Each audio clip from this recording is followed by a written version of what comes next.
കേരളത്തിൽ വീണ്ടും corona virus വ്യാപനം ആശങ്കാജനകമായ നിലയിൽ പടർന്നു പിടിക്കുന്നു. ഇന്ന് മാത്രം 1 ലക്ഷം പുതിയ കേസുകൾ റിപ്പോർട്ട് ചെയ്തിട്ടുണ്ട്. കൊറോണ വൈറസ് 3.0 എന്ന പേരിലാണ് ഇതിനെ വിശേഷിക്കപ്പെടുന്നത്. ഇത് അധികമായും കുട്ടികളിലും വീട്ടമ്മമാരിലുമാണ് കണ്ടുവരുന്നത്. വ്യാപനത്തിന്റെ ഉറവിടം എത്രയും പെട്ടെന്ന് തടഞ്ഞില്ലെങ്കിൽ സമൂഹത്തിന് വലിയ ദൂഷ്യം ചെയ്യുമെന്നതിലുപരി മനുഷ്യ തലമുറയുടെ നിലനിൽപ്പിനെ തന്നെ ഇതിലെ അജണ്ടകൾ കാരണം ബാധിച്ചേക്കാമെന്ന് അവർ എന്താണിത് വീണ്ടും പടർന്നു പിടിക്കാനുള്ള കാരണമെന്ന് വ്യക്തമാക്കി കേരളത്തിലെ പ്രമുഖ യൂട്യൂബർമാരും സോഷ്യൽ മീഡിയ ഇൻഫ്ലുവൻസേഴ്സും നമ്മളോടൊപ്പം ചേരുന്നു.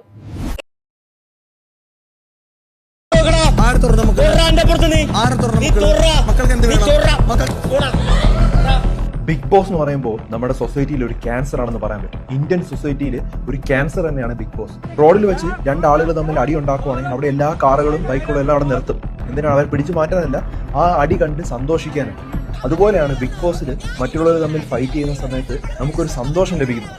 ആ ഒരു നെഗറ്റിവിറ്റിയാണ് ആക്ച്വലി നമ്മളെ മുതലാക്കാനായിട്ടാണ് പല ചാനലുകളും ഉണ്ടായിക്കൊണ്ടിരിക്കുന്നത്. ഇപ്പം മലയാളത്തിലൊക്കെ കാണിച്ചുകൊണ്ടിരിക്കുന്ന ബിഗ് ബോസിൽ അത്രമാത്രം നെഗറ്റിവിറ്റി എത്തിയിട്ടില്ല. പക്ഷേ നമ്മുടെ മറ്റു രാജ്യങ്ങളിലും അതുപോലെ തന്നെ ഇന്ത്യയിലെ പല സ്ഥലങ്ങളിലും നടക്കുന്ന ബിഗ് ബോസിൽ ചീത്ത വിളിക്കുകയും വളരെയധികം മോശമായിട്ടുള്ള കാര്യങ്ങൾ സംസാരിക്കുകയും നെഗറ്റിവിറ്റി സ്പ്രെഡ് ചെയ്യുകയാണ് മാക്സിമം ചെയ്യുന്നത്. ശരിക്കും ഗവൺമെന്റ് ഇതിനുള്ള റെഗുലേഷൻസ് ഇതിനൊക്കെ കൊണ്ടുവരാനുള്ള സാധ്യത വളരെ കുറവാണ്. നമുക്ക് ചെയ്യാൻ പറ്റുന്ന ഇത്തരത്തിലുള്ള പ്രോഗ്രാംസ് റീലുകളും ഒട്ടും കാണാതിരിക്കാൻ മാക്സിമം ശ്രമിക്കുക എന്നുള്ളത് തന്നെയാണ്. നിങ്ങളും അംഗീകരിക്കുന്നുണ്ടെങ്കിൽ ധാരാളം ആളുകൾ അറിവിലേക്ക് ഇത് ഷെയർ ചെയ്ത് കൊടുക്കുക. കേരളത്തിൽ കഞ്ചാവിനെയും MDMA കാട്ടി കൊടൂരമായ ഒരു ലഹരി ഉണ്ടെന്ന് പറഞ്ഞാൽ നിങ്ങൾ വിശ്വസിക്കുമോ? നമ്മുടെ നാട്ടിലെ കൊച്ചു പിള്ളേർ മുതൽ മാതാപിതാക്കൾ വരെ ഇതിനടിമകളാണ്. നമ്മുടെ നാട്ടിലെ ലാലേട്ടൻ ഹോസ്റ്റ് ചെയ്യുന്ന ബിഗ് ബോസ് എന്ന് പറഞ്ഞ ഒരു പരിപാടിയെക്കുറിച്ചാണ് ഞാനിപ്പോൾ പറയുന്നത്. നമ്മുടെ മനസ്സിൽ ഉറങ്ങിക്കിടക്കുന്ന നെഗറ്റിവിറ്റിയെ പ്രൊമോട്ട് ചെയ്ത് കാശുണ്ടാക്കുന്ന ഒരു പരിപാടിയാണിത്. ഒരു സാധാരണക്കാരൻ ഇത് കാണാൻ നേരത്ത് ഒരിക്കലും മനസ്സിലാക്കാത്ത കുറെ ആസ്പെക്ട്സ് അതിനകത്ത് വരുന്നുണ്ട്. കാരണം അവർ പ്രൊമോട്ട് ചെയ്യുന്ന എന്തൊക്കെയാണെന്ന്. സോ നമുക്കെല്ലാം അറിയാം, കുറച്ച് തീ എടുത്തിട്ട് മണ്ണെണ്ണ ഇട്ട് കഴിഞ്ഞാൽ ആളി കത്തുമെന്ന്.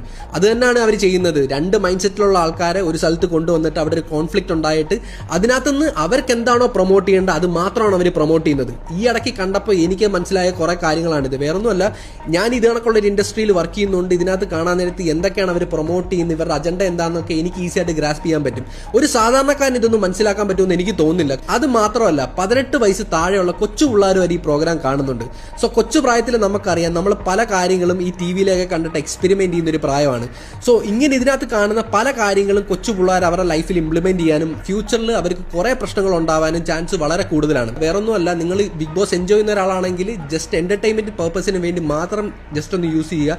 അല്ലാതെ നിങ്ങളുടെ ലൈഫിലെ നെഗറ്റിവിറ്റിയെ പ്രൊമോട്ട് ചെയ്യാൻ വേണ്ടി ഒരിക്കലും ഇത് യൂസ് ചെയ്യരുത്. ബിഗ് ബോസ് എന്ന് പറയുന്ന നമ്മുടെ സൊസൈറ്റിയെ കാർന്ന് തിന്നുന്ന വൈറസ് മോഹൻലാലിനും ഏഷ്യാനെറ്റിനും എന്ത് സന്ദേശമാണ് ഈ ഒരു ഹോമോസെക്ഷുവാലിറ്റിനെ, പ്രകൃതി വിരുദ്ധതയെ പ്രോത്സാഹിപ്പിച്ചുകൊണ്ട് ലഭിക്കുന്നത്? നമ്മളുടെ യുവതലമുറയുടെ മനസ്സിലേക്ക്, കോടിക്കണക്കിന് ജനങ്ങളിലേക്ക് ഇത്തരം പ്രകൃതി വിരുദ്ധ ആശയങ്ങളെ ഇൻജക്ട് ചെയ്യുന്ന ഇത്തരം പ്രോഗ്രാമുകളെ തീർച്ചയായിട്ടും നമ്മൾ തിരിച്ചറിയേണ്ടതുണ്ട്. നാളെ മോഹൻലാലിനോടാണ് എന്റെ ചോദ്യം. നിങ്ങളുടെ മകൻ പ്രണവ് എന്റെ ബോയ് ഫ്രണ്ട് ആണെന്ന് പറഞ്ഞുകൊണ്ട് മറ്റൊരു പുരുഷനെ കെട്ടിക്കൊണ്ടു വന്നാൽ, അല്ലെങ്കിൽ യൂറോപ്യൻ രാജ്യങ്ങളിൽ കാണുന്നതിന്റെ എക്സ്റ്റൻഡഡ് വെർഷൻ Q+ കാറ്റഗറി, ഞാൻ ഒരു പട്ടിയായി ഐഡന്റിഫൈ ചെയ്തുകൊണ്ട് എനിക്കൊരു പട്ടിയെ കല്യാണം കഴിക്കണമെന്ന് പറഞ്ഞ് വന്നു കഴിഞ്ഞാൽ ഇതിനെ അക്സെപ്റ്റ് ചെയ്യാനുള്ള മൈൻഡ് സെറ്റ് നിങ്ങൾക്കുണ്ടോ? അതുകൊണ്ട് തന്നെ ഇത് കണ്ടുകൊണ്ടിരിക്കുന്ന മുസ്ലിം സമുദായത്തോട് എനിക്ക് പറയാനുള്ളത്, അല്ലാഹു സുബ്ഹാനഹു വ തആല ലൂത്ത് നബി അലൈഹി സ്വലാത്തു വസ്സലാമിന്റെ കൗമിനെ നശിപ്പിച്ച് കളഞ്ഞത് ഈ ഒരു വലിയ ഹോമോസെക്ഷാലിറ്റി എന്ന് പറയുന്ന ഒരു തിന്മയുടെ പേരിലാണ്. അതുകൊണ്ട് തന്നെ നിങ്ങൾ റബ്ബിനെ സൂക്ഷിക്കുക, ഇത്തരം മോശമായ പ്രോഗ്രാമുകളിൽ നിങ്ങളുടെ കണ്ണിനെ സൂക്ഷിക്കുക, കാതുകളെ സൂക്ഷിക്കുക, നിങ്ങളുടെ മക്കളെ സൂക്ഷിക്കുക എന്ന് മാത്രമാണ് എനിക്ക് പറയാനുള്ളത്. മാത്രമല്ല, LGBTQ+ കമ്മ്യൂണിറ്റിയെ കുറിച്ചുള്ള ഡീറ്റെയിൽഡ് വീഡിയോ ഞാൻ ഷെയർ ചെയ്യുന്നതാണ്. കൂടുതൽ വിവരങ്ങൾ അറിയുവാനായിട്ട് പേജ് ഫോളോ ചെയ്യുക. 8 വർഷങ്ങൾക്ക് മുമ്പ് കിടിലം ഫിറോസ് ഇതേ ബിഗ് ബോസ് എന്ന് പറയുന്ന പരിപാടിയിലെ ഒരു കണ്ടസ്റ്റന്റ് ആയിരുന്നു, അതായത് ഒരു മത്സരാർത്ഥിയായിരുന്നു. അദ്ദേഹം ബിഗ് ബോസ് എന്ന് പറയുന്ന പരിപാടിയിൽ നിന്നും ഇറങ്ങിയതിനു ശേഷം ബിഗ് ബോസിൽ അദ്ദേഹം അവിടെ കണ്ട ചില ഞെട്ടിപ്പിക്കുന്ന വെളിപ്പെടുത്തലുകൾ അതിങ്ങനെയായിരുന്നു. ഇല്ലുമിനാറ്റി അന്വേഷണം, ബിഗ് ബോസ് ഓർമ്മകൾ, പേജ് 9. അപസർപ്പക കഥകൾ പോലെ എന്നും എപ്പോഴും ഉയർന്നിട്ടുള്ള ആകാംക്ഷ നിറഞ്ഞ ചിന്തയാണ് ബിഗ് ബോസ് എന്നത് ഇല്ലുമിനാറ്റി ബന്ധമുള്ളതാണോ അല്ലയോ എന്നത്. ഞങ്ങൾ ഹൌസിനുള്ളിൽ നിൽക്കുമ്പോൾ ടോട്ടലി എല്ലായ്പ്പോഴും ഒരു നെഗറ്റീവ് ഫീലാണ്. ചുറ്റും ഭയത്തിന്റെ, ദുരൂഹതയുടെ, നിഗൂഢതയുടെ ഒരു അന്തരീക്ഷം. പല കട്ടിലുകളിൽ കിടക്കുന്ന ഒന്നിലേറെ പേർ ഒരേ സ്വപ്നം കാണുക, സംഭവിക്കാനിരിക്കുന്ന പലതും മുൻകൂട്ടി ചിന്തകളിൽ വന്നു പോവുക, പറയരുത് എന്ന് ഓർത്ത കാര്യം പറയുക, ചെയ്യരുത് എന്നത് നമ്മളെ കൊണ്ട് ചെയ്യിക്കാൻ മനസ്സ് പ്രേരിപ്പിക്കുക തുടങ്ങിയ നിഗൂഢമായ പലതും ഞങ്ങൾക്ക് അനുഭവത്തിൽ വന്നു. പ്രത്യേകിച്ച് എനിക്കും അഡോണിക്കും. ബിഗ് ബോസ് ഹൌസിന്റെ മെയിൻ എൻട്രൻസ് ഗേറ്റിന് ഇരുവശവുമായി കാർപ്പറ്റിന് താഴെ ഒളിപ്പിച്ച നിലയിൽ കണ്ടെത്തിയ വിചിത്രമായ തകിടുകളും കവടിയും കണ്ടിടത്താണ് ആ അന്വേഷണം ശക്തമായത്. ഞങ്ങൾ ഇറങ്ങിത്തപ്പി. ഓരോ മുക്കിലും മൂലയിലും ഒളിപ്പിച്ച നിലയിൽ ചെമ്പ് തകടുകൾ, അതിൽ മനസ്സിലാകാൻ സാധിക്കാത്ത ഭാഷയിൽ എന്തൊക്കെയോ കുറിച്ചിട്ട പ്രത്യേക വരകൾ, എഴുത്തുകൾ, ചിലയിടങ്ങളിൽ പകിടകൾ, പല നിറത്തിൽ കവിടികളുടെ കൂട്ടം. അങ്ങനെ ശ്രദ്ധിച്ചാൽ ഒളിപ്പിച്ചു വച്ചിരിക്കുന്ന പലതും കാണാനാകും. ബിഗ് ബോസ് ലോഗോ തന്നെ ഒരു കണ്ണ് നമ്മളെ തുറച്ചു നോക്കുന്നത് പോലെയാണല്ലോ. ഒരു ദിവസം അന്വേഷണ തുരമൂത്ത് ഹൌസിലെ ജയിലിന് മുകളിൽ കെട്ടിയിട്ട ഒരു ഏലിസ് കണ്ട് അഡോണി എന്റെ ചുമലിൽ കയറി നിന്ന് അത് അഴിച്ചെടുക്കാൻ ശ്രമിച്ചിടത്ത് ബിഗ് ബോസ് പൊക്കി ഞങ്ങളെ. സെറ്റിനുള്ളിലെ ഒരു വസ്തുക്കളും അതിരിക്കുന്ന ഇടത്തു നിന്ന് അനക്കരുത് എന്ന് കൽപ്പിച്ചതോടെയാണ് ആ അന്വേഷണം വഴിമുട്ടിയത്. പക്ഷേ അവ അവിടെയുണ്ട്.